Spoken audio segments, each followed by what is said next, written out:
राग महला चौथा। नाम मिले मन तृप्तिय, बिन नामै त्रिगजीवास।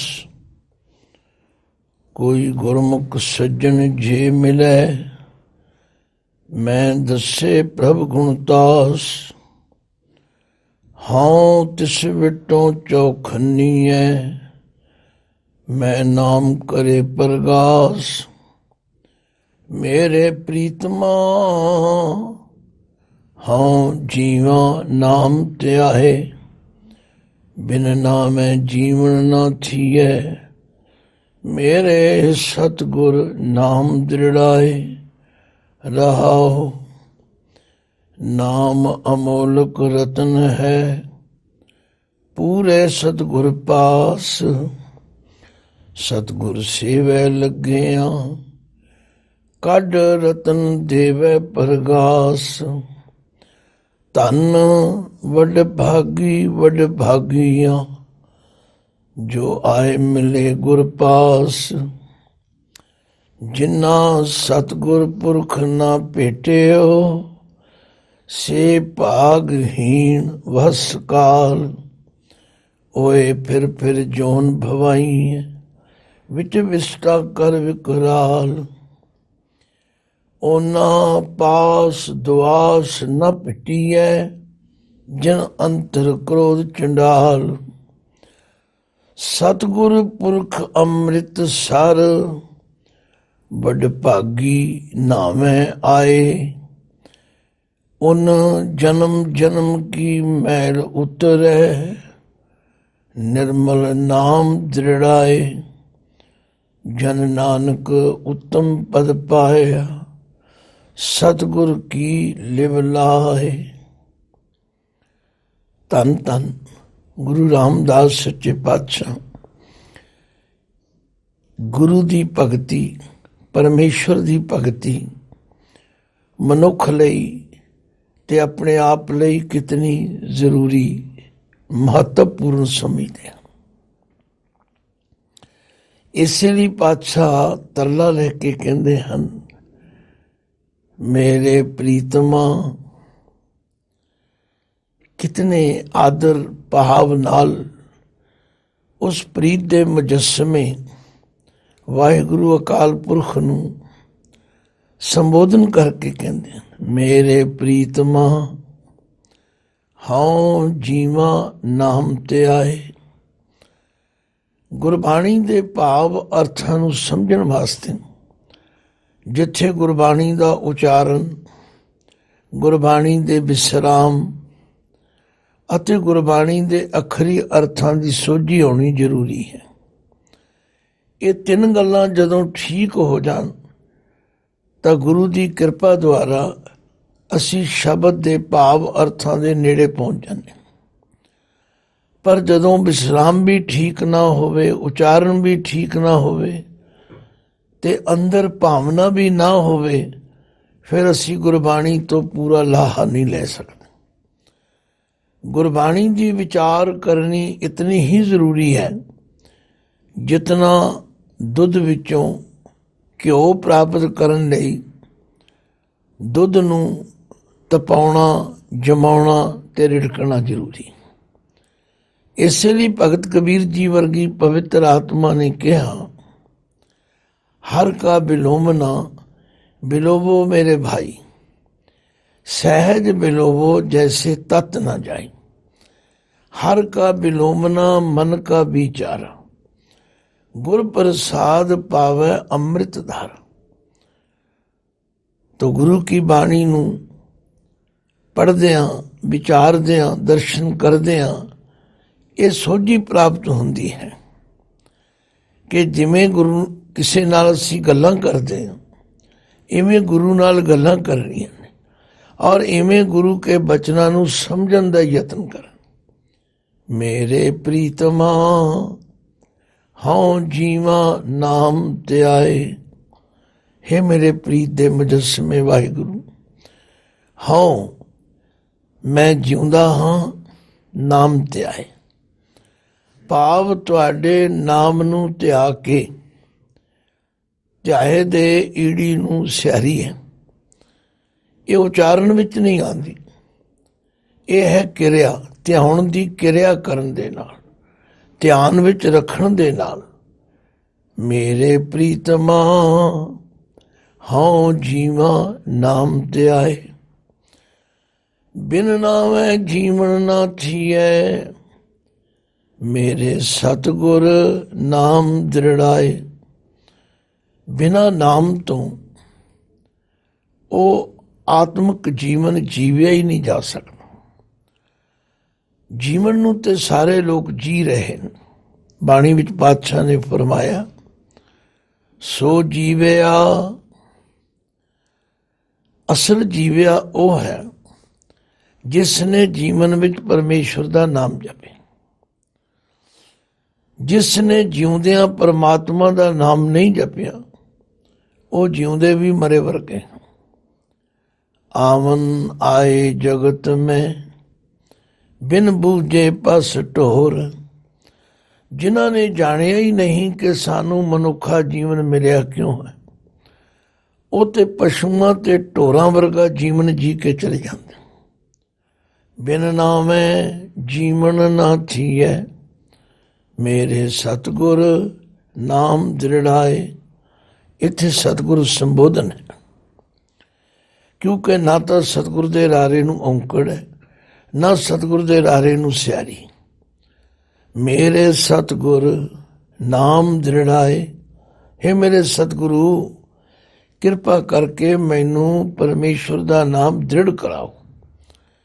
ਦ੍ਰਿੜ ਕਰਾਉਣ ਦਾ ਮਤਲਬ ਹੈ ਮੇਰੇ ਅੰਦਰ ਪਰਮਾਤਮਾ ਲਈ ਪਿਆਰ, ਵਿਸ਼ਵਾਸ, ਸ਼ਰਧਾ, ਨਿਸ਼ਚਾ ਪੈਦਾ ਹੋ ਜਾਏ। ਹੁਣ ਇਹ ਹੈ ਸ਼ਬਦ ਦੀ ਰਹਾਉ ਦੀ ਪੰਕਤੀ। ਇੱਕ ਵਾਰੀ ਪੜੋ, ਦੋ ਵਾਰੀ ਪੜੋ, ਜਿਤਨੇ ਪਿਆਰ ਨਾਲ ਪੜੋਗੇ ਮਨ ਜੁੜੇਗਾ। ਹੁਣ ਸਾਡੀ ਪ੍ਰੀਤਮ ਨਾਲ ਸਾਂਝ ਬਣੇਗੀ। ਮੇਰੇ ਪ੍ਰੀਤਮਾ ਹਉ ਜੀਵਾ ਨਾਮ ਤੇ ਆਏ, ਬਿਨ ਨਾਮੈ ਜੀਵਨ ਨਾ ਥੀਐ, ਮੇਰੇ ਸਤਿਗੁਰ ਨਾਮ ਦ੍ਰਿੜਾਏ। ਰਾਉ ਨਾਮ ਮਿਲੈ ਮਨ ਤ੍ਰਿਪਤੀ ਹੈ, ਬਿਨ ਨਾਮੈ ਧ੍ਰਿਗ ਜੀਵਾਸ। ਨਾਮ ਦੇ ਮਿਲਣ ਦੇ ਨਾਲ ਮਨ ਤ੍ਰਿਪਤੀ ਹੈ। ਤ੍ਰਿਪਤ ਇੱਕ ਅਵਸਥਾ ਹੈ ਸਾਧ ਸੰਗਤ। ਅਸੀਂ ਭੋਜਨ ਖਾਂਦੇ ਹਾਂ, ਕਹਿੰਦੇ ਰੱਜ ਗਏ, ਪਰ ਜਦੋਂ ਅਸੀਂ ਬਹੁਤ ਰੱਜੇ, ਅਸੀਂ ਨੇ ਅਗਾਹ ਗਏ, ਤ੍ਰਿਪਤ ਗਏ, ਰੱਜ ਹੋ ਗਏ। ਇੱਕ ਮਨ ਦੀ ਉਹ ਅਵਸਥਾ ਹੈ ਜਦੋਂ ਮਨ ਦੀ ਭਟਕਣਾ ਮੁੱਕ ਜਾਂਦੀ, ਜਦੋਂ ਮਨ ਦੀ ਸੰਤੁਸ਼ਟੀ ਹੋ ਜਾਂਦੀ। ਨਾਮ ਮਿਲੇ ਮਨ ਤ੍ਰਿਪਤੀ ਹੈ, ਫਿਰ ਮਨ ਤ੍ਰਿਪਤ ਹੋ ਜਾਂਦਾ, ਮਨ ਸੰਤੁਸ਼ਟ ਹੋ ਜਾਂਦਾ। ਜਿਸ ਨੂੰ ਧੰਨ ਗੁਰੂ ਅਮਰਦਾਸ ਜੀ ਨੇ ਵੀ ਫਰਮਾਇਆ, ਸਾਚਾ ਨਾਮ ਮੇਰਾ ਆਧਾਰੋ, ਸਾਚ ਨਾਮ ਆਧਾਰ ਮੇਰਾ, ਜਿਨ ਭੁੱਖਾਂ ਸਭ ਗੁਮਾਈਆਂ। ਇਹ ਉਹ ਅਵਸਥਾ ਹੈ ਜਦੋਂ ਸੰਸਾਰ ਦੀ, ਕਿਸੇ ਪਦਾਰਥ ਦੀ, ਕਿਸੇ ਵਡਿਆਈ ਦੀ, ਕਿਸੇ ਪਦਵੀ ਦੀ ਕੋਈ ਭੁੱਖ ਨਹੀਂ ਰਹਿੰਦੀ। ਇਸ ਲਈ ਪਾਤਸ਼ਾਹ ਨੇ ਕਿਹਾ, ਜਿਸ ਨਾਮ ਹਿਰਦੈ ਸੋਈ ਵੱਡ ਰਾਜਾ, ਜਿਸ ਨਾਮ ਹਿਰਦੈ ਤਿਸ ਪੂਰੇ ਕਾਜਾ। ਜਿਹਦੇ ਹਿਰਦੇ ਵਿੱਚ ਪਰਮਾਤਮਾ ਦਾ ਨਾਮ ਵਸ ਗਿਆ, ਉਹ ਸਭ ਤੋਂ ਵੱਡਾ ਰਾਜਾ ਹੈ। ਜਿਸ ਦੇ ਹਿਰਦੇ ਵਿੱਚ ਪਰਮਾਤਮਾ ਦਾ ਨਾਮ ਵਸ ਗਿਆ, ਉਸ ਦੇ ਸਭੇ ਕਾਰਜ ਸੰਪੂਰਨ ਹੋ ਗਏ। ਨਾਮ ਮਿਲੇ ਮਨ ਤ੍ਰਿਪਤੀ ਹੈ, ਬਿਨ ਨਾਮੈ ਤ੍ਰਿਗ ਜੀਵਾਸ। ਬਿਨਾਂ ਪਰਮੇਸ਼ਵਰ ਦੇ ਨਾਮ ਤੋਂ ਤ੍ਰਿਗ ਜੀਵਾਸ, ਜੀਵਾਸ ਦਾ ਮਤਲਬ ਜਿਹੜਾ ਜੀਵਨ ਅਸੀਂ ਜਿਉਂਦੇ, ਉਹ ਤ੍ਰਿਗਾਕਾਰ, ਫਿਟਕਾਰ ਯੋਗ ਹੈ। ਕਿਉਂਕਿ ਨਾਮ ਤੋਂ ਬਿਨਾਂ ਮਨੁੱਖ ਦੀ ਸੰਤੁਸ਼ਟੀ ਨਹੀਂ ਹੋ ਸਕਦੀ। ਇਸੇ ਲਈ ਪਾਤਸ਼ਾਹ ਫਰਮਾਉਂਦੇ ਨੇ, ਇਹ ਜਿਹੜੀ ਤ੍ਰਿਸ਼ਨਾ ਹੈ, ਇਹਨੂੰ ਬੁਝਾਉਣ ਦਾ ਹੋਰ ਕੋਈ ਤਰੀਕਾ ਹੀ ਨਹੀਂ। ਕਿਉਂਕਿ ਤ੍ਰਿਸ਼ਨਾ ਬਿਰਲੇ ਹੀ ਕੀ ਬੁਝੀ ਹੈ, ਕੋਟ ਜੋਰੇ ਲਾ ਕਰੋਰੇ मन ना हो रे परे परे ही को लुझिए, सहस खटे लकोट धावे, तृप्त न आवे माया पाछे पावे, बिना संतोख नहीं को राजे, सुपन मनोरथ बिरथे सब काजे, नाम रंग सर्व सुख होए, बड़ भागी किसे प्राप्त होए, तृष्णा बुझे हर के नाम, महासंतोख होवे गुर बचनी, प्रभ स्यों लागे पूर्ण ध्यान, नाम मिले मन तृप्ति है, बिन नाम में त्रिग जीवास, कोई गुरमुख सज्जन जे मिले, मैं दसे प्रभ गुणतास। कोई गुरमुख सज्जन जिहदा मूँह गुरु वाल है, जिहड़ा गुरु के कहे अनुसार चलदा, सज्जन का मतलब है श्रेष्ठ जन। कोई गुरमुख सज्जन जे मिले, जे किसे गुरमुख सज्जन का मिलाप हो जाए, मैं दसे प्रभ गुणतास, मैनू वो प्रभ गुणतास, गुणतास ਉਹਦਾ ਵਿਸ਼ੇਸ਼ਣ ਹੈ, ਗੁਣਾਂ ਦਾ ਖਜ਼ਾਨਾ ਵਾਹਿਗੁਰੂ, ਮੈਨੂੰ ਉਹਦੀ ਸੋਝੀ ਪਾਵੇ, ਮੈਨੂੰ ਉਹਦੇ ਨਾਲ ਮਿਲਣ ਦੀ ਜਾਚ ਦੱਸੇ।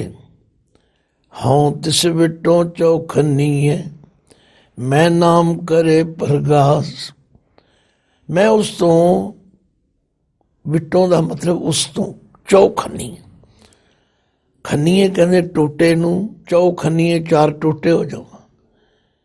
ਇਹ ਹੈ ਆਪਾਂ ਨਿਛਾਵਰ ਕਰਨ ਦੀ ਭਾਵਨਾ। ਇਹ ਅਸੀਂ ਆਮ ਤੌਰ 'ਤੇ ਵਰਤਦੇ ਹਾਂ।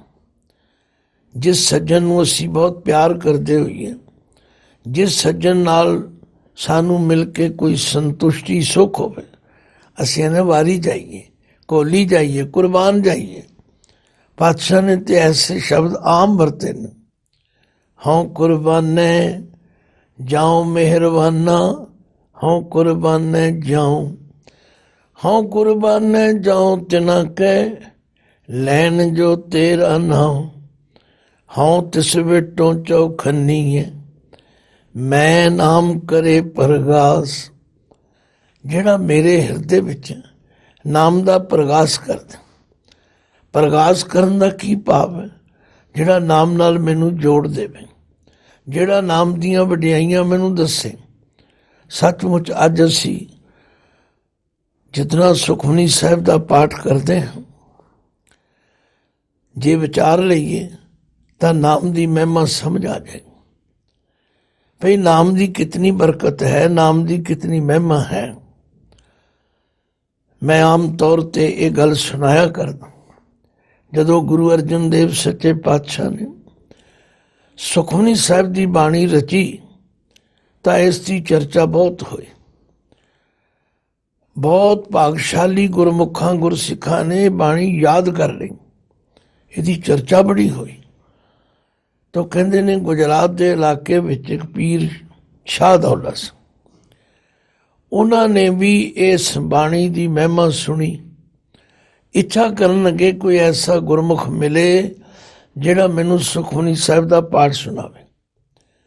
ਗੁਰੂ ਅਰਜਨ ਦੇਵ ਜੀ ਦੇ ਸਮੇਂ ਇੱਕ ਪ੍ਰਚਾਰਕ ਸਿੱਖ ਹੋਏ ਨੇ ਭਾਈ ਮਾਧੋ ਜੀ, ਜਿਹੜੇ ਗੁਰਬਾਣੀ ਦਾ ਪ੍ਰਚਾਰ ਕਰਦੇ ਕਰਦੇ ਗੁਜਰਾਤ ਸ਼ਹਿਰ ਚਲੇ ਗਏ।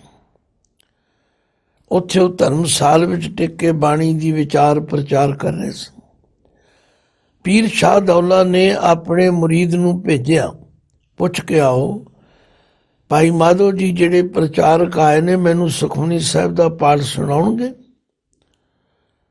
ਸਾਧ ਸੰਗਤ ਮੁਰੀਦ ਨੇ ਆ ਕੇ ਪੁੱਛਿਆ ਤੇ ਭਾਈ ਸਾਹਿਬ ਨੇ ਬੜੀ ਪ੍ਰਸੰਨਤਾ ਨਾਲ ਕਿਹਾ ਕਿ ਮੈਂ ਤੇ ਆਇਆ ਹੀ ਇਸ ਵਾਸਤੇ।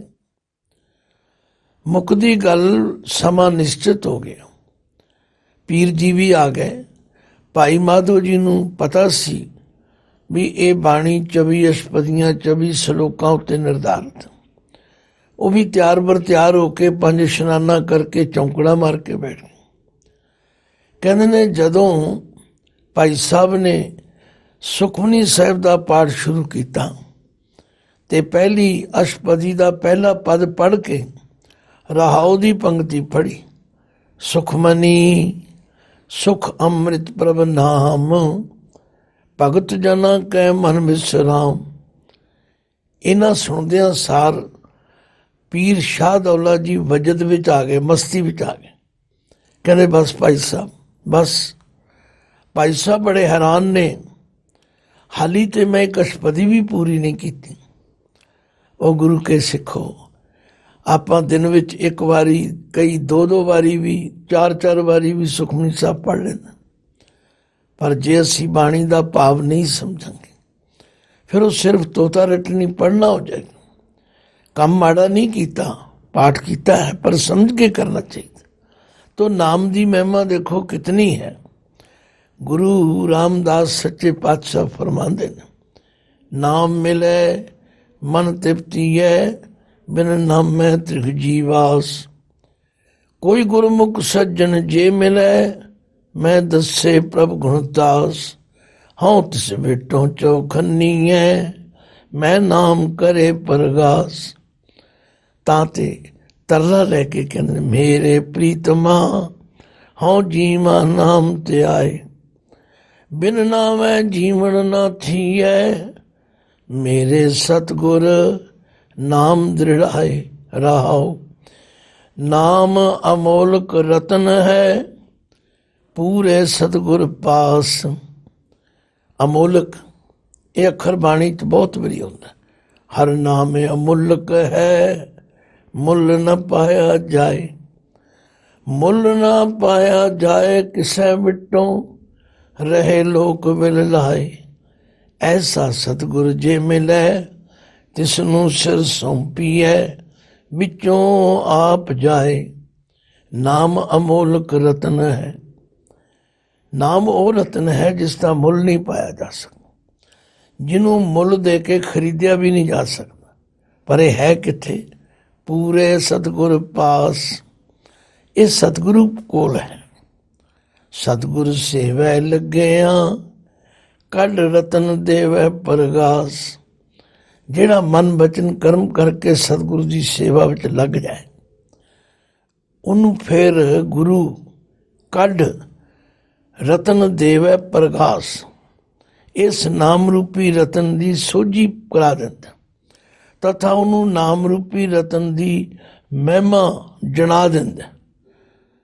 धन वड भागीया, जो आए मिले गुर पास। आख्या वो बहुत वड्डे भागां वाले हैं। ये अखर गुरबाणी च दो रूपां विच आउंदा। इनू वड भागी भी पढ़िया जाता है ते वड भागी भी पढ़िया जाता है। जिथे ते वड्डे भागां वाले की गल है वो है वड भागी, ते जिथे वड्डे भागां करके उथे वड भागी। धन वड भागीया, वो वड्डे भागां वाले हैं जो आए मिले गुर पास, जो गुरु की संगत विच आ गए, जिन्हां ने गुरु की संगत करके नाम रूपी रतन नूं समझ लिया। फिर पातशाह तीजे पद विच कहंदे ने, जिन्ना सतगुर पुरख ना भेटियो, से भागहीन वस काल। आउण नूं ते सारे मनुख जन्मे ने, पर गुरु रामदास जी का दृढ़ विश्वास, जिन्ना सतगुर पुरख ना भेटियो, जिन्हां ने सतगुरु पुरख की संगत नहीं की। भेट होने का मतलब है मेल होना, मुलाकात होनी। जिन्हां ने इस मनुखा जीवन विच सतगुरु नाल भेट नहीं की, से भागहीन वस काल। वो भागहीन हैं, वो बदकिस्मत हैं, और वो काल दे वस विच पैन। तुसीं आखोगे शरीर करते सारियां दा ही काल हो जाना, नहीं, उन्हां दी आत्मक मौत हो जाती। जिन्ना सतगुर पुरख न भेटियो, से भागहीन वस काल। ओए फिर जोन भवाइए, विच विस्टा कर विकराल। ओए, क्योंकि मैं कई बार दस्या कि ओए दे ऊड़े ते होड़ा और नहीं लग सकता। ਇਸ ਲਈ ਗੁਰਬਾਣੀ ਦਾ ਨਿਯਮ ਹੈ ਕਿ ਜਿੱਥੇ ਊੜੇ ਦਾ ਮੂੰਹ ਖੁੱਲ੍ਹਾ ਉੱਥੇ ਹੋੜੇ ਦੀ ਆਵਾਜ਼ ਹੈ। ਓਏ ਫਿਰ ਜੋਨ ਭਵਾਈ ਹੈ। ਉਹ ਮੁੜ ਮੁੜ ਕੇ ਜੋਨੀਆਂ ਵਿੱਚ ਭਵਾਏ ਜਾਂਦੇ ਹਨ। ਵਿੱਚ ਵਿਸਟਾ ਕਰ ਵਿਕਰਾਲ। ਔਰ ਉਹ ਗੰਦਗੀ, ਸਾਧ ਸੰਗਤ, ਗੰਦਗੀ ਸ਼ਬਦ ਤੋਂ ਹੀ ਆਪਾਂ ਸਮਝ ਜਾਂਦੇ। ਇਹ ਜਿਹੜੇ ਕਾਮ, ਕ੍ਰੋਧ, ਲੋਭ, ਮੋਹ, ਹੰਕਾਰ, ਵਿਸ਼ੇ ਵਿਕਾਰ ਇਤਿਆਦਿਕ ਨੇ, ਇਹ ਵੀ ਗੰਦਗੀ ਹੈ। ਔਰ ਉਹ ਗੰਦਗੀ ਵਿੱਚ ਹੀ ਪਏ ਹੋਏ ਵਿਕਰਾਲ ਇਸ ਡਰਾਉਣੇ ਵਿਕਾਰਾਂ ਦੇ ਜਾਲ ਵਿੱਚ ਫਸੇ ਰਹਿੰਦੇ। ਉਹਨਾਂ ਪਾਸ ਦੁਆਸ ਨਾ ਪਿੱਟੀ ਹੈ, ਜਿਨ ਅੰਤਰ ਕ੍ਰੋਧ ਚੰਡਾਲ। ਨਾਲ ਹੀ ਗੁਰੂ ਰਾਮਦਾਸ ਜੀ ਫਰਮਾਉਂਦੇ, ਭਾਈ ਉਹਨਾਂ ਇਹੋ ਜਿਹੇ ਜਿਹੜੇ ਮਨੁੱਖ ਨੇ, ਪਾਸ ਦੁਆਸ, ਉਹਨਾਂ ਦੇ ਨੇੜੇ ਤੇੜੇ ਵੀ ਨਾ ਲੱਗਣਾ ਕਰੋ, ਕਿਉਂਕਿ ਜੈਸੀ ਸੰਗਤ ਵੈਸੀ ਰੰਗਤ। ਸੁਸਾਇਟੀ ਮੋਲਡ ਏ ਮੈਨ, ਵਿਜੋਗ ਮਿਲ ਵਿਛੋੜਿਆ ਸੰਜੋਗੀ ਮੇਲ। ਜੇ ਉਹਨਾਂ ਗਲਤ ਬੰਦਿਆਂ ਦੀ ਸੰਗਤ ਕਰਾਂਗੇ, ਉਹ ਸਾਡੇ ਉੱਤੇ ਵੀ ਉਹੋ ਹੀ ਅਸਰ ਪਾਉਣਗੇ। ਇਸ ਲਈ ਉਹਨਾਂ ਪਾਸ ਦੁਆਸ ਨਾ ਪਿੱਟੀ ਹੈ, ਉਹਨਾਂ ਦੇ ਨੇੜੇ ਤੇੜੇ ਵੀ ਨਾ ਛੂਣਾ ਕਰੋ। ਜਿਨ ਅੰਤਰ ਕ੍ਰੋਧ ਚੰਡਾਲ, ਜਿਨ੍ਹਾਂ ਦੇ ਅੰਦਰ ਕ੍ਰੋਧ ਰੂਪੀ ਚੰਡਾਲ ਵਸਦਾ ਹੈ। ਅਖੀਰ ਵਿੱਚ ਗੁਰੂ ਰਾਮਦਾਸ ਜੀ ਆਪਣਾ ਅਨੁਭਵ ਵੀ ਦੱਸਦੇ ਨੇ। ਸਤਿਗੁਰ ਪੁਰਖ ਅੰਮ੍ਰਿਤਸਰ, ਜਿਹੜਾ ਸਤਿਗੁਰੂ ਪੁਰਖ ਹੈ ਉਹ ਅੰਮ੍ਰਿਤਸਰ, ਇਹਦਾ ਅਰਥ ਬੜਾ ਸਪਸ਼ਟ ਹੈ, ਅੰਮ੍ਰਿਤ ਦਾ ਸਰੋਵਰ ਹੈ। ਕਿਉਂਕਿ ਗੁਰੂ ਪਾਤਸ਼ਾਹ ਜੀ ਦਾ ਅਨੁਭਵ ਹੈ, ਜੈਸਾ ਸਤਿਗੁਰ ਸੁਣੀਂਦਾ ਤੈਸੋ ਹੀ ਮੈਂ ਡੀਠ। ਵਿਛੁੜਿਆ ਮੇਲੇ ਪ੍ਰਭੂ ਦਰਗਾ ਕਾ ਬਸੀਠ। ਹਰ ਨਾਮੋ ਮੰਤਰ ਦ੍ਰਿੜਾਏਂਦਾ ਕੱਟੇ ਹੋ ਮੈਂ ਰੋਗ। ਨਾਨਕ ਸਤਿਗੁਰ ਤਿਨਾ ਮਿਲਾਇਆ ਜਿਨਾ ਧੁਰੇ ਪਿਆ ਸੰਜੋਗ। ਸਤਿਗੁਰ ਪੁਰਖ ਅੰਮ੍ਰਿਤਸਰ ਵੱਡ ਭਾਗੀ ਨਾਵੇਂ ਆਏ। ਵੱਡੇ ਭਾਗਾਂ ਵਾਲੇ ਸਤਿਗੁਰੂ ਰੂਪੀ ਅੰਮ੍ਰਿਤ ਸਰੋਵਰ ਵਿੱਚ ਆ ਕੇ ਮਨ ਕਰਕੇ ਇਸ਼ਨਾਨ ਕਰਦੇ ਹਨ। ਉਨ ਜਨਮ ਜਨਮ ਕੀ ਮੈਲ ਉਤਰੈ ਨਿਰਮਲ ਨਾਮ ਦ੍ਰਿੜਾਏ। ਉਹਨਾਂ ਦੇ ਮਨ ਨੂੰ ਜਨਮਾਂ ਜਨਮਾਂ ਦੀ ਲੱਗੀ ਹੋਈ ਮੈਲ ਉਤਰ ਜਾਂਦੀ, ਕਿਉਂਕਿ ਗੁਰੂ ਦਾ ਤੇ ਕੰਮ ਹੀ ਹੈ। ਜਿਹੜਾ ਗੁਰੂ ਦੀ ਸੰਗਤ ਵਿੱਚ ਆਏਗਾ, ਨਿਰਮਲ ਨਾਮ ਦ੍ਰਿੜਾਏ, ਉਹਨਾਂ ਨੂੰ ਉਸ ਨਿਰਮਲ ਮੈਲ ਤੋਂ ਰਹਿਤ ਜੋ ਪਰਮਾਤਮਾ ਦਾ ਨਾਮ ਹੈ ਉਹ ਦ੍ਰਿੜ ਕਰਾਉਂਦੇ ਨੇ। ਜਨ ਨਾਨਕ ਉੱਤਮ ਪਦ ਪਾਇਆ ਸਤਿਗੁਰ ਕੀ ਲਿਵ ਲਾਏ। ਤਾਂ ਤੇ ਜਨ ਨਾਨਕ, ਨਾਨਕ ਦਾਸ ਜੀ ਫਰਮਾਉਂਦੇ ਨੇ, ਉਹਨਾਂ ਵੱਡੇ ਭਾਗੀਆਂ ਨੇ ਉੱਤਮ ਪਦ ਪਾਇਆ, ਉੱਚੀ ਪਦਵੀ ਪ੍ਰਾਪਤ ਕਰ ਲਈ। ਹੁਣ ਜਿਨ੍ਹਾਂ ਦੇ ਵਿਚਾਰ ਉੱਚੇ ਨੇ, ਜਿਨ੍ਹਾਂ ਦੇ ਅਮਲ ਉੱਚੇ ਨੇ, ਜਿਨ੍ਹਾਂ ਦੇ ਕਰਮ ਉੱਚੇ ਨੇ, ਉਹਨਾਂ ਨੂੰ ਉੱਤਮ ਪਦਵੀ ਵਾਲੇ ਕਿਹਾ ਜਾਂਦਾ। ਔਰ ਸਤਿਗੁਰ ਕੀ ਲਿਵ ਲਾਏ, ਉਹ ਸਤਿਗੁਰੂ ਦੇ ਦੱਸੇ ਅਨੁਸਾਰ ਲਿਵ ਲਾ ਲੈਂਦੇ ਨੇ, ਭਾਵ ਪਰਮਾਤਮਾ ਦੀ ਹਸਤੀ ਨਾਲ ਜੁੜ ਜਾਂਦੇ ਨੇ। ਤਾਂ ਤੇ ਇਸ ਪਾਵਨ ਸ਼ਬਦ ਵਿੱਚ, ਕਿਤਨੀ ਸਰਲ ਭਾਸ਼ਾ ਵਿੱਚ, ਕਿਤਨੇ ਮਿੱਠੇ ਬੋਲਾਂ ਵਿੱਚ ਗੁਰੂ ਰਾਮਦਾਸ ਸੱਚੇ ਪਾਤਸ਼ਾਹ ਪ੍ਰੇਰਨਾ ਕਰਦੇ ਨੇ, ਭਾਈ ਆਓ ਅਰਦਾਸ ਕਰੀਏ। ਮੇਰੇ ਪ੍ਰੀਤਮਾ ਹਉ ਜੀਵਾ ਨਾਮ ਤੇ ਆਏ, ਬਿਨ ਨਾਵੇਂ ਜੀਵਨ ਨਾ ਥੀਐ, ਮੇਰੇ ਸਤਿਗੁਰ ਨਾਮ ਦ੍ਰਿੜਾਏ। ਭਾਈ ਗੁਰਮੁਖੋ, ਗੁਰੂ ਦੇ ਦਰ ਤੇ ਆਉਂਦੇ ਤੇ ਹਾਂ, ਗੁਰੂ ਕੋਲੋਂ ਬਹੁਤ ਸਾਰੀਆਂ ਦਾਤਾਂ ਮੰਗਦੇ ਹਾਂ, ਪਰ ਗੁਰੂ ਰਾਮਦਾਸ ਜੀ ਦੇ ਪਾਏ ਪੂਰਨਿਆਂ ਅਨੁਸਾਰ ਆਪਾਂ ਇਹ ਅਰਦਾਸ ਕਰੀਏ ਕਿ ਹੇ ਸਤਿਗੁਰੂ ਕਿਰਪਾ ਕਰੋ, ਸਾਨੂੰ ਨਾਮ ਦ੍ਰਿੜ ਕਰਾਓ, ਜਿਸ ਨਾਮ ਦੇ ਦ੍ਰਿੜ ਕਰਨ ਦੇ ਨਾਲ ਸਾਰੀਆਂ ਭੁੱਖਾਂ ਮਿਟ ਜਾਂਦੀਆਂ ਨੇ ਤੇ ਨਾਮ ਮਿਲੇ ਮਨ ਤ੍ਰਿਪਤੀ ਹੈ। ਬਿਨ ਨਾਮੈ ਤ੍ਰਿਗ ਜੀਵਾ। ਤੋਂ ਇਸ ਪਾਵਨ ਸ਼ਬਦ ਰਾਹੀਂ ਹਰ ਪ੍ਰਾਣੀ ਮਾਤਰ ਨੂੰ ਪਰਮੇਸ਼ਵਰ ਦੇ ਨਾਮ ਨਾਲ ਜੁੜਨ ਦੀ ਪ੍ਰੇਰਨਾ ਕੀਤੀ ਹੈ।